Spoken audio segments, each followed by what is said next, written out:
नमस्कार दोस्तों, आज हम आपको पापकोसा एकादशी की कथा सुनाएंगे। एक बार कुंती पुत्र अर्जुन ने श्री कृष्ण भगवान से पूछा, हे मधुसूदन, अश्विनी मास की एकादशी की कथा मुझे सुनाइए और इसका क्या महत्व है यह मुझे समझाइए।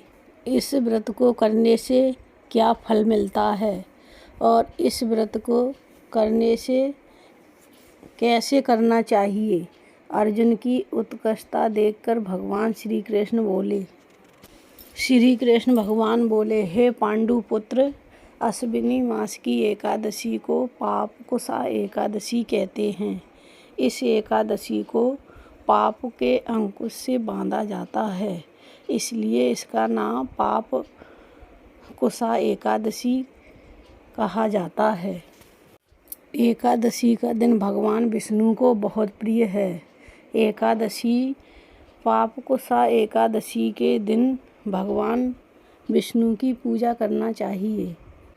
पापकोसा एकादशी के अनुसार, उसकी व्रत कथा के अनुसार, विंध्याचल पर्वत पर एक कुसा नाम का बहेलिया रहा करता था। उसने अपना सारा जीवन मंद्रा पीने में और बुरी संगत में और हिंसा करने में और बुरे नीच कर्मों में बिता दिया था। एक दिन यमराज ने बहेलिया कुसा का मृत्यु का दिन निकट आ गया था, इसलिए उन्होंने अपने दूतों को भेजा और कहा, जाओ कुसा बहेलिया को लेकर आओ। तो वह दूत लेने गए और उन्होंने बताया कि कल का दिन आपका आखिरी है, हम आपको लेने आएंगे। यह सुनकर बहेलिया भयभीत हो गया और अंगिरा ऋषि के आश्रम पहुंचा। अंगिरा ऋषि के चरणों में गिरकर हाथ जोड़कर प्रार्थना करने लगा, हे ऋषिवर, मैंने आज दिन तक नीच कर्मों में अपना जीवन बिताया है। मंद्रा पान करने में और जुआ खेलने में और बुरी संगतों में मैंने कोई भी अच्छा काम नहीं किया।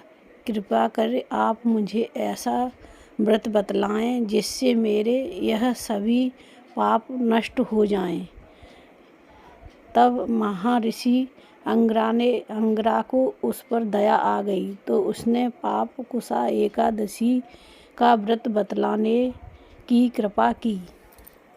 अंगिरा ऋषि के बताए अनुसार उस बहेलिया ने भगवान विष्णु का ध्यान किया और पूरी सच्ची आराधना से भगवान विष्णु पापकोसा एकादशी का व्रत किया। इस व्रत के कारण वह बहेलिया अपनी इस पाप योनि से छूटकर स्वर्गलोक से विमान आया तो वह चला गया। इस प्रकार अंगिरा ऋषि ने उस बहेलिये का उद्धार किया।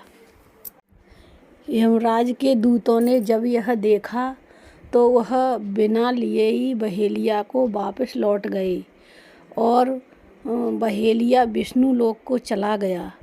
भगवान श्री कृष्ण कहते हैं, जो इस एकादशी को करता है, श्री कृष्ण भगवान कहते हैं, हे अर्जुन, जो मनुष्य तीर्थ यात्रा से फल मिलता है, वह सब फल इस पापकोसा एकादशी करने से मिल जाता है।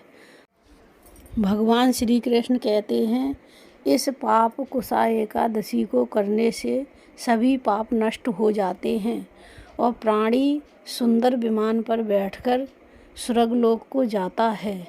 हे अर्जुन, इस प्रकार इस एकादशी को करने वाला सभी सुखों को भोगता हुआ स्वर्गलोक को प्राप्त होता है।